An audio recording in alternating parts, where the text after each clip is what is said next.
Welcome to All or Nothing Gospel, where faith comes alive through story. Here, we don't just read the Word, we experience it. Whether you're seeking hope, searching for courage, or simply need to be reminded that God is still in the miracle business, you're in the right place.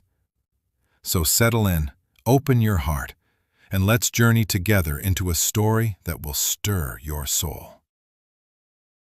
David and Goliath, the Battle of Faith. Today's story takes us to an ancient battlefield where an entire army trembled in fear, and one shepherd boy dared to believe that his God was bigger than their giant. In the valley of Elah, where the mountains of Judah meet the rolling hills of the Philistine territory, two armies stood facing each other. The air was thick with tension, and for 40 days neither side dared to move. But this was no ordinary standoff.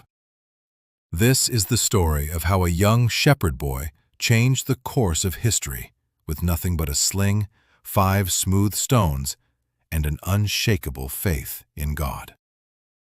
Every morning and every evening, a giant emerged from the Philistine camp. His name was Goliath, and he stood over 9 feet tall. His armor weighed more than 100 pounds, and the iron point of his spear alone weighed 15 pounds. When he walked, the ground seemed to tremble. When he spoke, his voice echoed across the valley like thunder. "Choose a man to fight me," Goliath roared.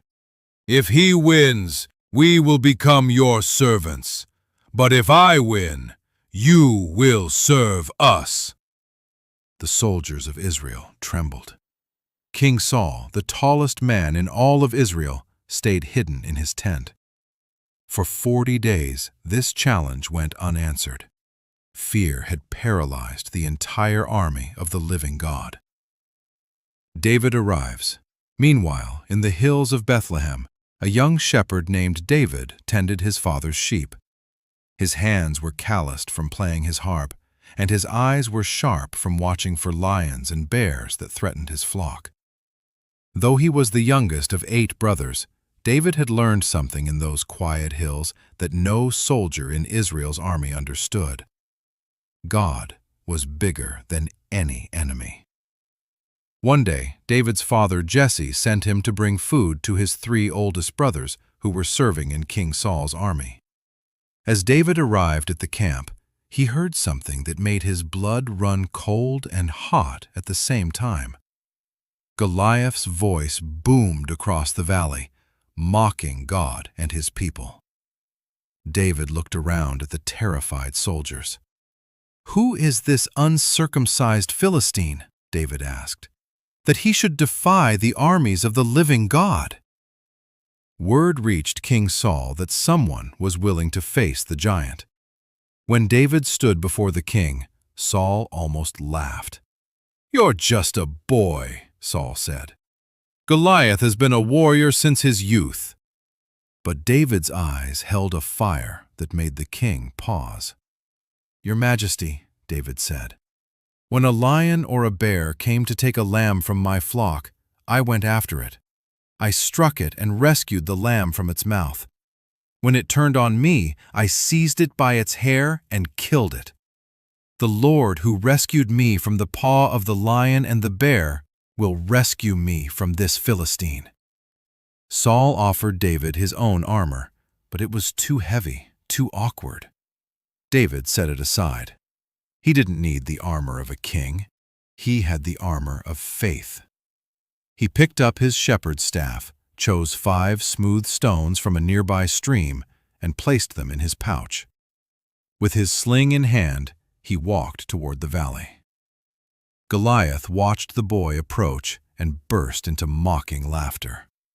"Am I a dog that you come at me with sticks? Come here, and I'll give your flesh to the birds and wild animals." David did not run. David did not tremble. Instead, his voice rang out clear and strong across the valley. "You come against me with sword and spear and javelin, But I come against you in the name of the Lord Almighty, the God of the armies of Israel, whom you have defied. This day the Lord will deliver you into my hands, and the whole world will know that there is a God in Israel." As Goliath charged, David ran to meet him. He reached into his bag, placed a stone in his sling, and let it fly. The stone struck Goliath in the forehead, and the giant fell face down on the ground. With one smooth stone and unwavering faith, David had done what no warrior in Israel dared to attempt. The Philistines fled. Israel celebrated. But the greatest victory that day wasn't over a giant made of flesh and blood.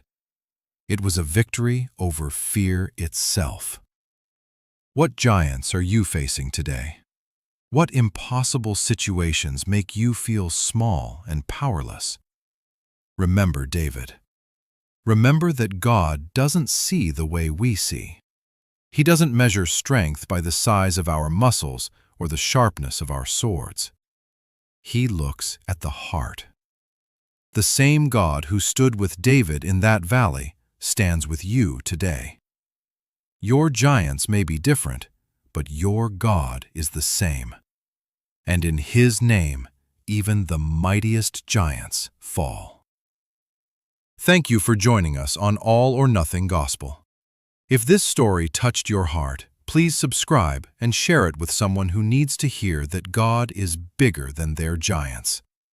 Until next time, walk in faith.